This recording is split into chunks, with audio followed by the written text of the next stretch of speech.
Garcelle in the hot seat for no reason. The way that she was jumped by everybody on that cast during the first reunion taping episode, this was definitely a premeditated, coordinated attack and setup. I wish you were more interesting, I guess. Oh, damn. What? For some of these girls going through huge storylines, you would have expected them to have been in the hot seat. For example, Kyle. But that wasn't the case. Everybody jumped on Garcelle. Come in and support you. No, but I do that for her, and I don't need to do it either. It's called friendship. Okay. Hey guys, it's Rhobh Morali, daily and consistent content. Let's get straight into this video. So a lot has happened with Beverly Hills in the past couple of days, with Garcelle of course quitting, and now we can see why. Even in this first reunion taping, she definitely looks like she is completely over it. And I've spoken about the treatment of Garcelle on this show a couple of years ago, if any of you guys remember, and it looks like we're still dealing with some of these issues, because I don't understand why Erika even has the audacity to sit there and say that Garcelle needs to be more interesting and that they need to see who Garcelle is dating. I wish you were more interesting, I guess. Oh, damn. What? When, as far as I'm concerned, Erika's storyline was simply about wallpaper. And that was it. It was literally nothing else, decorating her house, which was genuinely boring.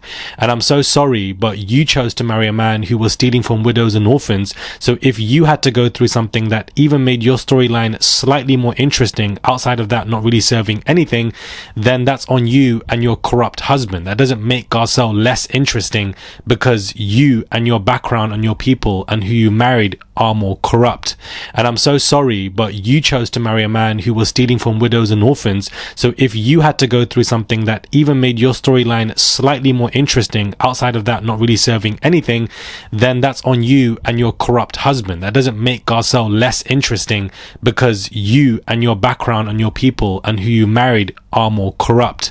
And so it is frustrating to see Erika making these slight digs and being interruptive in conversations with Kyle and Dorit when they're having them with Garcelle, because they've got nothing to do with Erika. That's a shitty thing to say, Erika. I don't know. That's a shitty thing to say. Well, I think you kind of. That's a shitty thing to say when. But as I've said, this looks like a premeditated, coordinated attack, because Erika has no leg to stand on, considering that she's going to be ending up in court once again pretty soon due to alleged fraudulent behavior. But it is sad to see that Garcelle has checked out, because people like Kyle and Erika are easy reads. I would have easily responded to Erika right there in that moment and to say, well, you know, sorry I didn't marry a man who was stealing from widows and orphans, and sorry that makes me more interesting, that you're just more corrupt.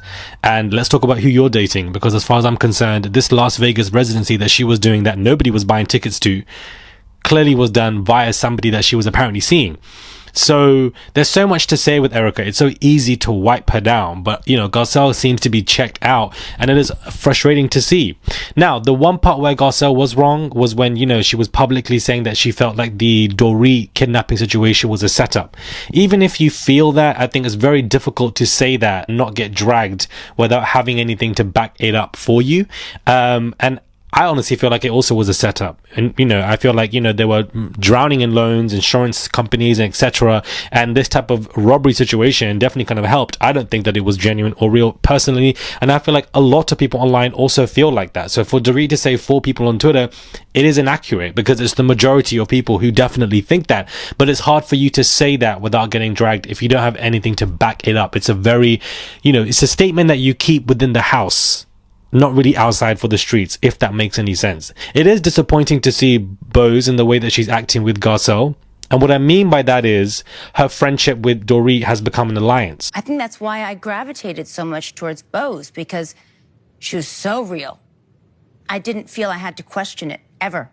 Bose has watched the show before coming on, so for her to make that conscious choice to be friends with Dorit is extremely disappointing. For you to also consciously want to be friends with somebody who is a Zionist, who is pro-apartheid and genocide, publicly wanting the ethnic cleansing of children to turn certain areas into golf, you know, courts, as Trump was saying, the fact that you have publicly stated that you want that, Dorit, and for Bose to publicly want to be friends with Dorit, knowing that this is what she does and stands, is extremely disappointing. am extremely disappointed in Bose, and I felt like she doesn't need to chime in into the breakdown of Dorit and Garcelle. Let them have their moment. I don't think that you need to be the voice of reason in this moment, because you've just gotten here. Everybody on their first season has an easy ride, similar to Denise, and then she was flipped on herself the season afterwards. Who told you that? Oh, you're so angry. That could also happen to Bose down the line, and I felt like Bose came in and Dorit has kind of used her in a position to say, look at me, I'm not racist, I actually have friends who are of color, considering what she went through with the things that she was saying about Crystal last year. And I'm going to stand by the uneducated comment based on you calling me a child bride. That is a disgusting thing to say. The very problematic words that she was stating in regards to what her helpers look like, it just all was awful. Genuinely was awful.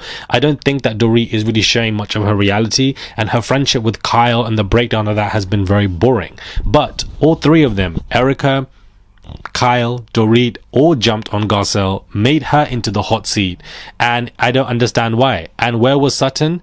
Nowhere to be seen. Need to come in and support you. No, but I do that for her, and I don't need to do it either. It's called friendship. Okay. She was nowhere to be seen. Not helping a friend, not saving a friend, nothing. And I'm sorry, Garcelle is absolutely right. Kyle has not been showing her reality. She wants to show a speck of her reality to the public. She does not want certain questions addressed. She likes to hide certain narratives, but then wants to go in on several other people. Because whilst Morgan may not be on this particular season, she was on last season and you are on this season. Therefore, you guys are intertwined. Garcelle is perfectly right to sit there and question what is going on.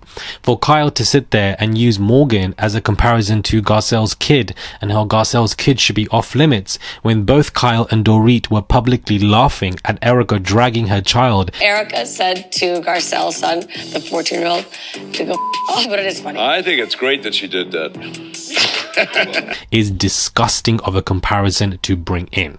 This is what I mean by all of this is a setup. It is bullying. It's a gang up, and I'm never here for a gang up on anybody, whether they're wrong or whether they're right. Because for the comparisons of a kid to Morgan, and then for Erika to say that she's not interesting at all, where is this all coming from? All of these side comments. Do you understand? I don't understand. Holding somebody accountable is a different conversation. Dorit being upset about, the robbery comments, I can completely understand that. Garcelle has to hold that L and firm it. But also Sutton not helping, and then Bose trying to be the voice of reason when she doesn't need to be for Dorit and be a cheerleader. And, it's very much unnecessary. Very much unnecessary. And I felt like Garcelle, the way she's being treated is just awful. It's not funny. It's not entertaining. I've barely watched this season. I've only chimed in here. And you can see by the way that she's conducting herself in this reunion piece that she has completely checked out of this entire reunion. She's not coming with the hard rebuttals. She looks amazing, thankfully, but she's not coming in with anything, as hard as I would have expected her to be, because she's drained emotionally, and she knows that you cannot win with this group, even with those that are close to her like Sutton, who just aren't being as loyal to Garcelle. Much like Crystal, at times she would never really speak up for Garcelle as much, and the same thing similar now as we can see to Sutton on the reunion. Garcelle, in my opinion, is truly on her own, and you can see that she's a bit different here. Garcelle is somebody who's a Hollywood starlet. She also has to think about different positions of how she comes across. She's currently on Netflix. She has jobs. She's had jobs. She had an amazing roster. And so because of all of that, she comes into this a bit more different. So I can also see as to why she doesn't want to come across as rude or aggressive or hard. She also doesn't want certain labels placed on her. But I don't know about you, she has free reign to come for these people, because it's so easy to come for people like Kyle and Erika. There's so much on the board that you can easily wipe them with, and she just isn't that quick with that. But Garcelle is somebody who likes to get storylines moving. She's been very important as a character on this production for actually asking the questions that need to be asked, and I think these two things have been great. The scenes that she has provided and moved has been amazing, but she just isn't somebody who claps back very quickly. and that we know, but it's so uncomfortable to see. I don't know when she walks off. Either it's the next episode reunion or the third. I didn't also expect to start reviewing the Beverly Hills stuff, but I just wanted to get into this because Garcelle is being jumped. She's being bullied. The way that they're treating her is very much unfair. Comparing Morgan to her kid, she's not interesting to look at, and etc. Her 4 people on Twitter, Sutton barely saying anything, and Bose chiming in out of nowhere, and just being unnecessary. Because when Bose mentioned that Garcelle didn't want to say anything negative about the girls and that she should be open to everybody else, none of those girls cared. Do you understand? None of those girls cared.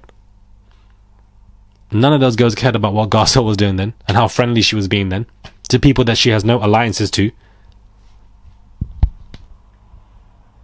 They jump in my girl, guys. They're jumping my girl. They are jumping my girl. And I knew that this was coming. Now that Bose is here, I knew that the way that they've all shifted to Garcelle, the way I'm seeing it is just so disgusting to see. Honestly, the way that she's been jumped is crazy to me. Crazy. Anyways, let me know your thoughts are, guys, when it comes to this. There are even reports saying that Garcelle and Sutton now, after the reunion taping and everything, that all that's been done, they're not even on speaking terms. And that makes complete sense to me because we can see it with even the first part of this reunion. Sutton is quiet like a church mouse, and she knows now that they're going to come for her. She's completely outnumbered. Completely. Hot mess, guys. Hot mess.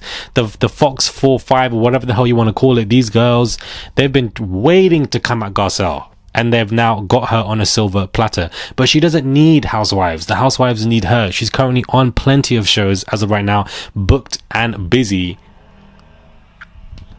She doesn't. Let me know your thoughts are when it comes to this video, and I'll catch you guys soon for another review.